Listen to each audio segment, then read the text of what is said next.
C'est le débat de ce Smart Impact. On met à l'honneur deux des 34 lauréates du prix Jeunes Talents France organisé par L'Oréal et l'UNESCO. Marion Guérin, bonjour. Bonjour. Bienvenue, postdoctorante à l'unité dynamique des réponses immunes à l'INSERM et l'Institut Pasteur. Clémence Alietta, bonjour. Bonjour. Bienvenue à vous aussi.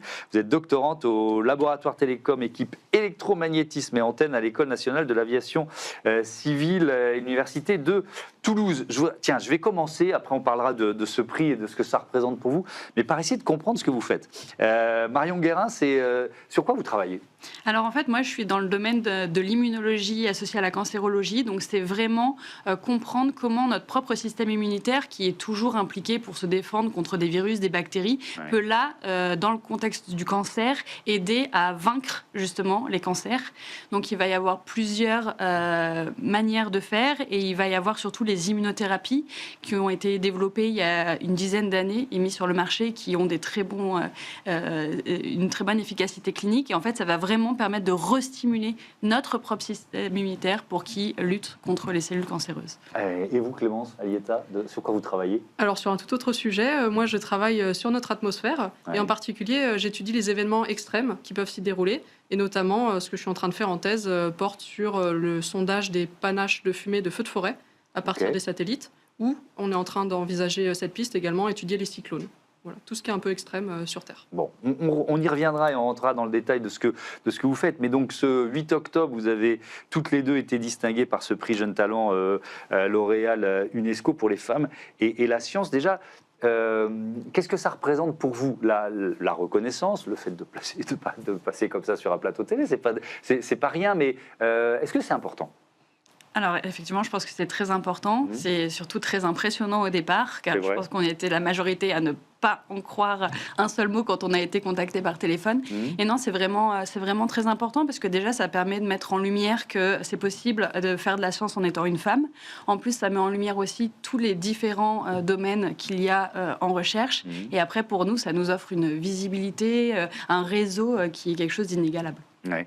Clémence, vous faites partie des 34 lauréates. Peut-être, alors moi j'imagine, j'y étais pas, mais j'imagine la scène, parce que là déjà on voit deux univers de recherche qui sont très très différents. Ça partait dans plein de directions différentes finalement, quand vous avez discuté avec les autres chercheuses et scientifiques. Oui, tout à fait, et c'est ça qui fait la richesse un petit peu de ce programme, c'est que moi j'ai pu discuter avec des chercheuses en biologie, en biologie de l'environnement, biologie plutôt côté médecine, chose que je ne peux pas faire au quotidien, qui reste plutôt dans la physique. Donc c'est vrai que rien que d'un point de vue des expériences, on n'a forcément pas le même vécu en fonction de nos thématiques. Il n'y a pas forcément les mêmes difficultés en tant que femme, si on fait de la biologie, des maths appliquées.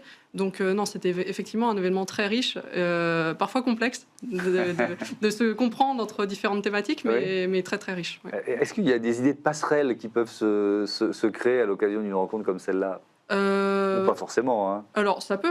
Après, ça dépend des thématiques. Je sais que, étant dans une thèse personnellement très pluridisciplinaire, on peut toujours, en discutant avec des jeunes chercheuses lauréates qui travaillaient plus sur la biologie de l'environnement, trouver des points d'accroche, que ce soit sur les cyclones, la préservation de la biodiversité. Tous ces sujets sont un petit peu connexes. Après, j'imagine que pour Marion, également d'un point de vue biologie, médecine, il y avait des accroches. Il y avait beaucoup de lauréates qui étaient dans l'univers de la médecine ou pas Alors forcément. Beaucoup. La biologie, c'est quand même l'endroit où il y a le plus de femmes dans la recherche. Donc forcément, ça biaise un petit peu. Mais après, c'est vrai que ce prix-là et cette distinction-là, ils font vraiment attention à l'ouvrir à tous les domaines. Et ils essayent vraiment d'avoir des quotas, on va dire, de chaque, pour ne pas que justement la biologie, qui est l'endroit où vont finalement plus facilement les femmes, ne soit que, à 100% représentée que de biologistes. Est-ce que, alors on va parler évidemment, parce que c'est aussi l'objectif de ce prix, de créer des vocations, de pousser la féminisation des filières scientifiques, puisque les femmes, elles représentent 34% de l'ensemble des personnels de recherche et de développement. Donc il y a encore beaucoup de travail et de leviers à activer. Je vais d'abord vous poser une question assez personnelle. Je commence avec vous, Marion Guérin. Est-ce qu'il y a eu des obstacles ou des moments de doute, ou alors c'est pas pour vous, ça marchera jamais. Est-ce que vous avez vécu ça ou pas, d'ailleurs? Ouais, moi, j'ai vraiment eu la chance dans mon parcours d'être toujours très bien entourée, que ce soit pendant à la fois les études, mais à la fois la thèse et mon post-doctorat. J'ai vraiment eu des chefs d'équipe et une directrice de thèse assez incroyables qui m'ont toujours encouragée. Donc, personnellement, je ne l'ai pas forcément ressenti, mais c'est vrai que par contre, autour de moi, mes amis, mes camarades, j'ai bien vu que les filles doutaient énormément et avaient quand même un chemin beaucoup moins facile d'accès que les hommes. Et votre retour d'expérience, Clémence Alietta? Il va être un petit peu similaire. Après, c'est vrai que c'est encore différent dans tout ce qui est physique et maths. Il y a encore moins de femmes qu'en biologie. Vous citiez le nombre de 30% environ en sciences en France. Dans les sciences, maths et physique, on est plus autour de 15-20%. Donc il y a une vraie place à se faire. Et c'est vrai que parfois, ça peut être un petit peu décourageant ou en tout cas désarçonnant quand on arrive en conférence et qu'on voit qu'on est 3 filles dans la salle sur une cinquantaine de publics. Donc c'est vrai que oui, il ne faut pas douter de soi et ça peut être dur parce que tout est fait pour nous faire douter. Alors je veux bien qu'on quand même passe un peu de temps là-dessus, sur ce tout est fait pour nous faire douter. C'est-à-dire qu'il y a un environnement culturel, il y a un environnement parfois familial, un environnement éducatif qui vous fait douter ou qui pourrait vous faire douter? Alors, dans mon environnement familial et personnel, je n'ai pas été freinée pour faire des sciences. Il n'y avait pas de souci avec ça. Je parle plus de facteurs qui ne sont pas directs. C'est pas un complot pour faire douter les femmes. Oui, bien sûr. Mais il y a plein de petites choses un petit peu insinueuses. Ne serait-ce c'est même sans y réfléchir, des fois, une phrase, une petite phrase, voilà, c'est ça, où tu es sûr, où c'est dur comme étude. Des choses que mes camarades garçons n'ont jamais entendues, par exemple. Quand on dit qu'on veut faire une prépa, j'ai beaucoup d'amis qui ont dit non, mais on m'a dit que c'était dur quand même psychologiquement, alors que j'ai jamais entendu de garçon à qui on a dit fais pas de prépa, c'est trop dur pour toi. Donc c'est peut-être de la surprotection, mais qui finalement nous brime. Nous bride un petit peu dans nos ambitions. Alors, évidemment, il y a autant de filles que de garçons qui sont doués pour les matières scientifiques. Sauf qu'on voit que plus on progresse dans les études, plus le nombre de filles se réduit. Comment vous l'expliquez, ça? Alors, je pense qu'il y a à la fois, effectivement, le fait de douter, des fois, de ses capacités à atteindre des postes haut placés, parce que pas qu'on n'a pas les compétences, mais parce que l'environnement nous fait penser qu'on n'a pas les compétences. Notamment, quelque chose qui est important, c'est la grossesse, la prise en compte de la maternité chez la femme. Moi, je me souviens que je voulais absolument avoir un enfant en fin de thèse, ce que j'ai réussi à avoir. Mais c'est vrai qu'après se pose la question, du coup, je vais peut-être pas partir faire un post-doctorat à l'étranger.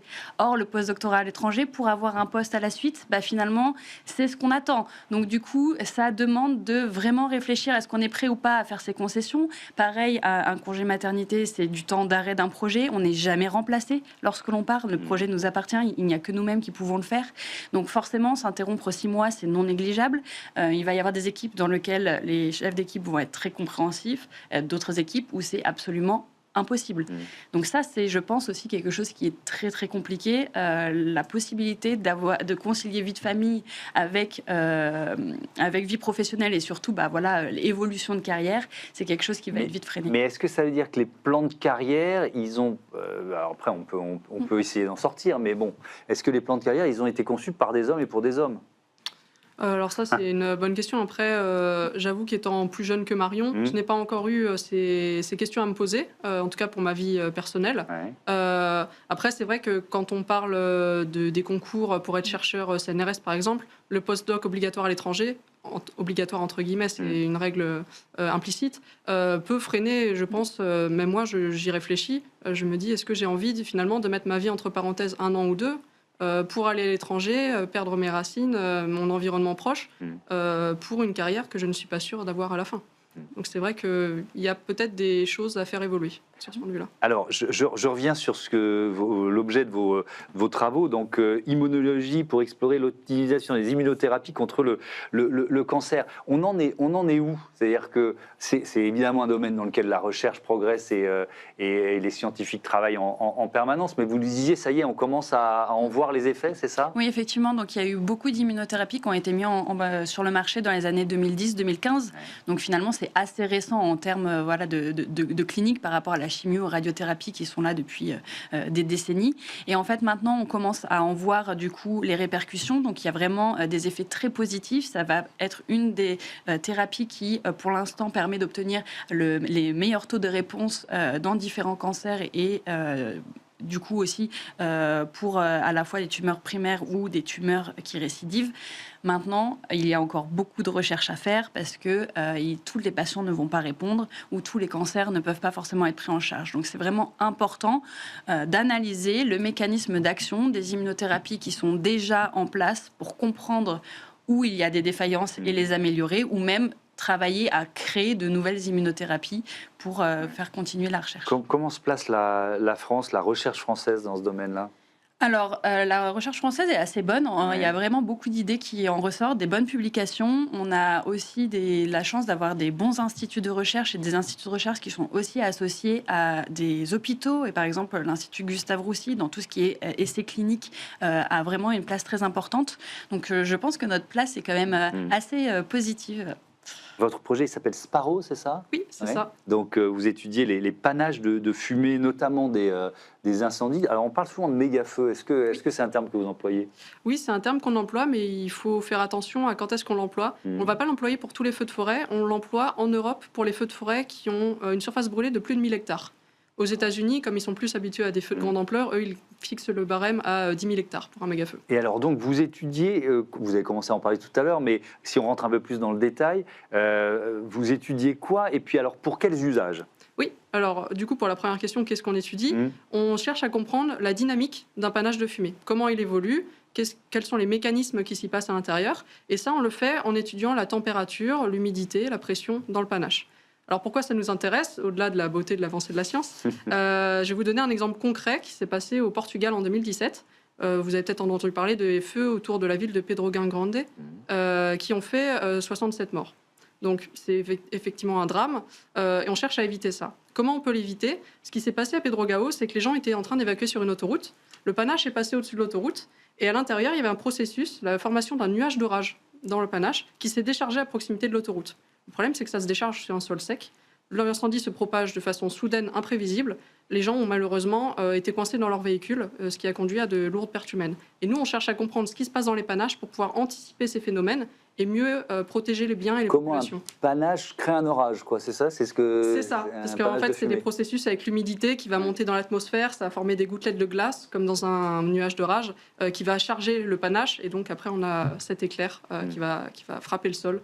Et compliquer la tâche des secours et pour l'évacuation. Vous travaillez toute seule ? Parce que vous disiez, si je pars, mon projet avance pas. Ou alors, est-ce que c'est quand même un travail d'équipe ? Alors les deux. Les deux, oui. C'est-à-dire que souvent, on a un projet assez personnel, vraiment bien défini. Et après, on va être au sein d'une équipe où les projets vont être un peu...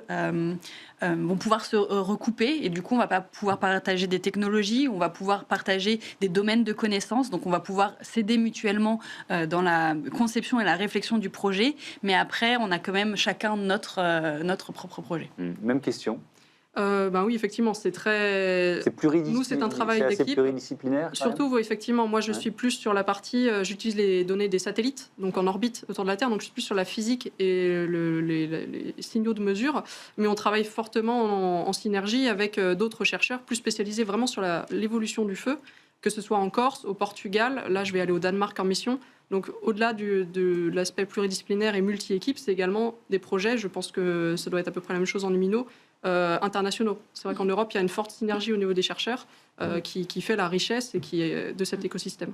Merci beaucoup à toutes les deux et encore bravo pour ce prix Jeune Talent L'Oréal et l'UNESCO. On passe tout de suite au grand entretien de ce Smart Impact avec le président du groupe FAS.